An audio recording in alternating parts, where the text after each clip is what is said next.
Salut, c'est Brigitte Girard, et vous êtes sur ma chaîne dédiée à la cosmétologie, aux soins de la peau et du visage. Abonnez-vous et laissez un like si la vidéo vous plaît. Alors, commençons. Réhabilitation après une blépharoplastie des paupières supérieures et inférieures.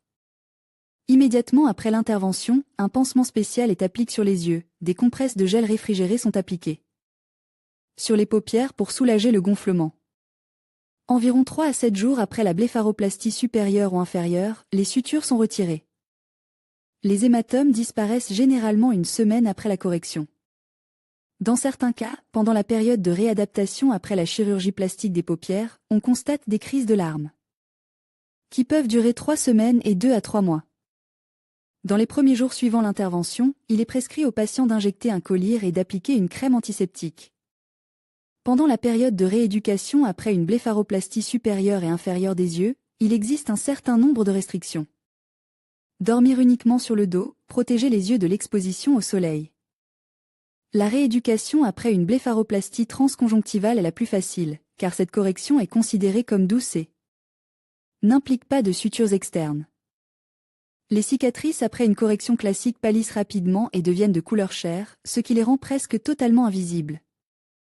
Sur le forum du projet Omorphia, vous pouvez lire des photos, des commentaires sur la rééducation après une blépharoplastie des paupières inférieures et supérieures, ce qui vous aidera à vous faire une idée plus complète du rétablissement après l'opération. Promotion du projet Omorphia, blépharoplastie gratuite ou peut-on effectuer une chirurgie des paupières gratuitement et est-ce possible ? En participant à notre projet, vous pouvez gagner la campagne pour la blépharoplastie des paupières supérieures et inférieures et cette opération sera alors réalisée gratuitement. Compte tenu du coût d'une telle correction, il s'agit d'une offre très avantageuse. D'autant plus que la chirurgie plastique sera réalisée par des chirurgiens expérimentés. Vous devrez accepter de publier tous les documents relatifs à l'opération, y compris les photos, ainsi que vos rapports détaillés. Sur la motivation du changement, toutes les procédures, la rééducation après correction d'une paupière tombante, l'ablation de vernis sous les yeux et d'autres manipulations effectuées dans le cadre de la chirurgie plastique, et, bien sûr, les résultats et votre impression. Les actions, blépharoplastie. Dr A.V. Ribaquin, 20.08. 2012, blépharoplastie. Dr V.U. Stésupov, 17.09. 2012, blépharoplastie, supérieure. Dr Safonova L. N. 04.02 2013, blépharoplastie. Dr A.L. Mochkalova, 22.04. 2013, blépharoplastie. Dr Mouraova L.B. 09.07 2013, blépharoplastie. Dr E. I. Poznikina, 09.09 2013, blépharoplastie. Dr V.U. Stésupov, 13.01. 2014, blépharoplastie. Dr Mouraova L.B. 08.04 2014, plastie périorbitaire.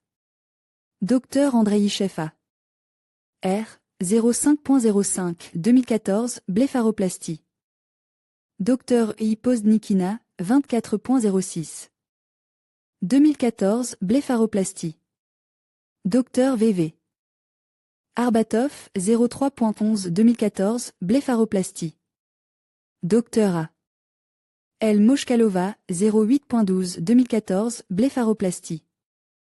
Dr Ribaquin A.V. 16.03. 2015, blépharoplastie des paupières supérieures. Dr Mouraova L.B. 27.07.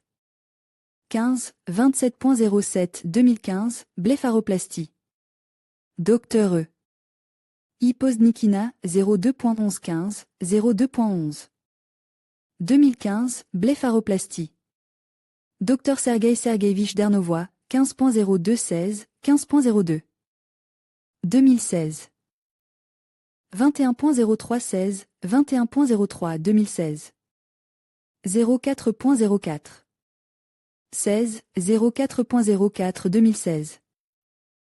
23.0516, 24.05. 2016. 10.10 2016, 10.10, 2016. 26.12. 2016, 26.12 2016. 06.03 2017, 06.03. 2017. 12.06, 2017, 13.06, 2017. 28.08. 2017, 28.08, 2017. 27.11, 2017, 27.11. 2017. 27.07, 2018, 27.07, 2018. 02.09. 2019, 02.09, 2019. 28.10, 2019, 28.10. 2019.